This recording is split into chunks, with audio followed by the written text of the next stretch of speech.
और मेरे साथ बैठे मेरे पिता तुल्य हमारे साथी विधायक जगबीर मलिक जी, छोटे भाई अमित जी। आज हम यहाँ एकत्रित हुए कि ये सरकार भ्रष्टाचारियों की अब संरक्षणकर्ता बन गई है। बजाय भ्रष्टाचारियों को सजा देने के मुद्दे हमारे कुछ फरीदाबाद के, सिरसा के, सोनीपत के, पूरे हरियाणा के, सिर्फ भ्रष्टाचार के। परंतु बहुत दुख की बात है कि हम लोग जिले में आवाज लगाते हैं, आवाज दबा दी जाती है, और उसके बाद हम उस चीज को यहाँ राजधानी में लेके आते हैं, वहां पर भी उनको दबा दिया जाता है। उसके बाद हमारा घर बचा क्या, विधानसभा। प्रॉपर टाइम के सेशन नहीं चल रहे आजकल, विधायकों को बोलने का मौका नहीं मिल रहा। हम लोग सवाल लगाते हैं। पहली बात तो पर्ची सिस्टम से हमारे सवाल आ रहे हैं।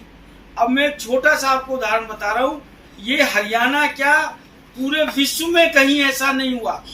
ये तो सुनने में आया था कि 10 किलोमीटर सड़क बनी है, 20 किलोमीटर की पेमेंट हो गई। ऐसा कभी नहीं हुआ जिंदगी में, भूतो ना भविष्यति, के बिना काम के 250 करोड़ रुपए सिर्फ एक ही जगह, एक ही ऑर्गेनाइजेशन से निकल गए हो।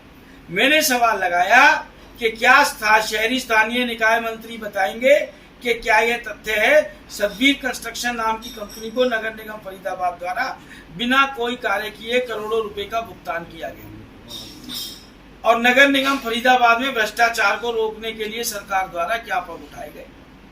इसका जवाब आता है, श्रीमान जी, प्रस्तुत किया जाता है सरकार ने इस मामले में संज्ञान लेते हुए राज्य सतर्कता विभाग हरियाणा को पत्र क्रमांक 2020-5-2-2021 के तहत मामले में जांच करने और रिपोर्ट प्रस्तुत करने के निर्देश दिए गए। रिपोर्ट की प्रतीक्षा है। मेरे दूसरे सवाल का जवाब ही नहीं। मैंने कहा कि पूरे हाउस का अपमान, बात दबा दी गई, वहां पर पूरा समय नहीं मिला। उसके बाद जिस दिन ये घोटाला हुआ 2018 में, मैं ये भी स्पष्ट करना चाह रहा हूँ, ये बड़ी राजनीति से ऊपर उठ के बात है। इसमें किसी कांग्रेसी ने शिकायत की पहल नहीं करी। शिकायत कौन कर रहा है? भाजपा के पार्षद, भाजपा के चिन्ह पे जो चुनाव जीते हैं, भाजपा का सहारा लेकर जिन्होंने वोट मांगी है। और जब हम विजिलेंस जांच की मांग कर रहे थे तो विजिलेंस जांच नहीं करी गई, उसके लिए इन्होंने 2 साल टरका दिए। उसके बाद जैसे तैसे इस कार्रवाई को रंग चढ़ा। रंग चढ़ने के बाद जो हमारे तत्कालिक नगर निगम कमिश्नर थे, उन्होंने 19 मार्च 2021 को बड़ी क्लियर कट रिपोर्ट भेजी अपनी लिख के सरकार के पास कि इस कार्य में इतने इतने की हानि हुई है और इनके खिलाफ कार्रवाई की जाए। कोई कार्रवाई करने का नाम ही नहीं है। उन्होंने बड़ा क्लियर लिखा है कि हमने, ये हमारी पावर के थे, ये हमने निकाल दिए। ये अधिकारी चंडीगढ़ की पावर के हैं, जिसके अंदर 2 चीफ इंजीनियर्स के नाम थे, DR भास्कर, रमन शर्मा और एक अकाउंटेंट विशाल कौशिक। तीनों के नाम लिख के 19 मार्च 2021 को तत्कालिक नगर निगम कमिश्नर ने चंडीगढ़ फाइल भेजी। सरकार को पता था कि इस पे सजा होगी, दोषी अधिकारियों को, उस कंस्ट्रक्टर को सजा होगी। उस सजा को दबाने के लिए उसकी विजिलेंस इंक्वायरी मांग करती, जबकि विजिलेंस इंक्वायरी का हासिल क्या हो रहा हमारे यहाँ। एक सड़क थी हार्डवेयर प्याली चौक, 2019 के अंदर उसकी विजिलेंस इंक्वायरी मार्क हुई है साहब, आज 21 आ गया। उस सड़क के अभी तक कागज जमा नहीं हुए विजिलेंस डिपार्टमेंट, वो भी 2018 का मुद्दा है। सारे सिविल से जुड़े हुए केस हैं। 3 साल तो ऑलरेडी हो गए। उसके बाद आप उसी चीज को 2-2 साल कागज नहीं आए, 5 साल बिता दोगे, 5 साल बाद तो मौके पे सबूत ही नहीं मिलेगा। जबकि clear cut central vigilance commission की डायरेक्शन है कि आप टेंडर के बाद स्कोप ऑफ वर्क चेंज नहीं कर सकते। उसके बाद एक किस्सा तो सबसे अच्छा है इनका, नगर निगम के अंदर फर्जी एस्टीमेट की फाइल आई, पास हुई, पैसा बचते बचते रह गया, लाखों रुपए का घोटाला था। नगर निगम के कमिश्नर ने चिट्ठी लिखी चंडीगढ़ में कि हिंस draft of chargesheet to be issued to Shri Vivek Gill, executive engineer, and Shri Amit Chaudhary, assistant engineer MCF, are hereby sent to state government for approval and issuing being competent authority. और उसका हासिल क्या होता है साहब, बजाय चार्जशीट इशू करने के इन अफसरों की प्रमोशन हो जाती है, प्रमोशन होकर इनको गुड़गांव भेज दिया जाता है। भाई इसका मतलब ये कमिश्नर झूठा है।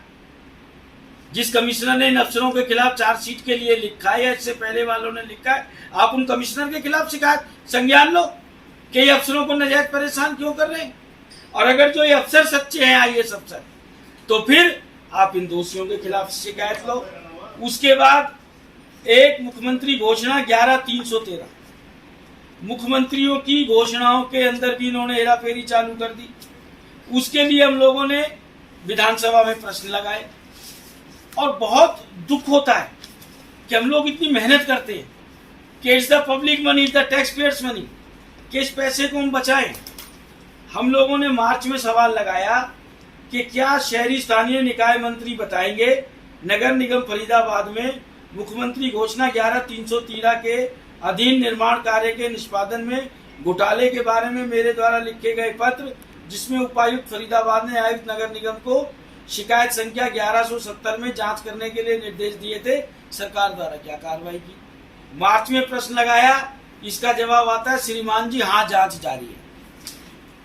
कोई जांच नहीं हुई। मैंने अगस्त में फिर दोबारा प्रश्न लगा दिया कि क्या माननीय मुख्यमंत्री की घोषणा संख्या 11/313 निर्माण कार्य में जांच पर सरकार द्वारा क्या कार्रवाई की गई। दोषी अधिकारी कर्मचारियों के विरुद्ध सरकार पर अब तक कार्रवाई न किए जाने के क्या कारण है।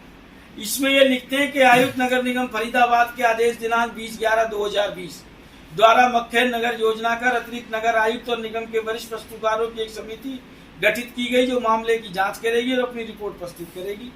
उपरोक्त समिति द्वारा रिपोर्ट अभी तक प्रस्तुत नहीं की गई। समिति द्वारा अपनी जांच रिपोर्ट में प्रस्तुत की गई सिफारिशों के आधार पर दोषी अधिकारी कर्मचारियों के खिलाफ कार्रवाई की जाएगी। 2 सवाल लगाए मैंने, दोनों का अलग अलग जवाब। और जबकि इस मसले में नगर निगम फरीदाबाद द्वारा जो कमेटी बनाई है 52 पेज की रिपोर्ट है, उसकी कॉपी भी मुझे दे दी गई पिछले प्रश्न से पहले, और इसमें बड़ा क्लियर लिखा है कि साहब इस काम के अंदर घोटाला हुआ, 5 करोड़ का घोटाला हुआ। जमीन रेलवे की थी, रेलवे से ट्रांसफर नहीं हुई, नगर निगम का पैसा लग गया उसके ऊपर, रेल की पटरी कौन बेच के खा गया जिसका पता नहीं, ग्रीन बेल्ट बढ़ाई तो सिर्फ प्राइवेट बिल्डरों के फायदे के लिए पहुंचाई, हुड्डा की एडजस्टमेंट लैंड की पॉलिसी थी, ये उसके अकॉर्डिंगली भी जमीन को देना चाहते थे। तत्पश्चात अब जो सबसे बड़ा घोटाला इस सरकार में होने जा रहा है, बिजली का 1200 करोड़ का जगमग घोटाला। इसके अंदर इन्होंने एक ही कंपनी को ठेका दिया, जबकि सरकार अपनी गलतियों से सीख नहीं रही। ऐसा ही एक केस था फरीदाबाद में ब्रज गोपाल कंस्ट्रक्शन कंपनी का, जिसके अंदर भारत सरकार का पैसा था। बड़ी मुश्किल से वो पैसा रिलीज हुआ। इन्होंने एक ही आदमी को सिंगल टेंडर फ्लोट कर दिया, ब्रज गोपाल कंस्ट्रक्शन कंपनी को। और ये मैं नहीं कह रहा हूं, ये हरियाणा सरकार का एफिडेविट है 2018 का। ये भी बड़ी मुश्किल से मेहनत करके इस ठेकेदार ने केस हाई कोर्ट से वापस लिया। 3-3 साल प्रोजेक्टों को डिले रखा गया। 41 करोड़ कम में नया ठेका आया, क्योंकि जब एक ठेके को इन्होंने 5 इसके टुकड़े कर दिए। आप सब समझदार है कि आप एक ही चीज के एक तरीके से कार्टेल बना देंगे, एक आदमी की मोनोपोली कर देंगे, चीज सरकार के घर में महंगी आएगी, सस्ती नहीं आएगी। और ये डेसी साहब ने एफिडेविट दिया है, जो चीफ सेक्रेटरी, सरकार ने इससे भी संज्ञान लिया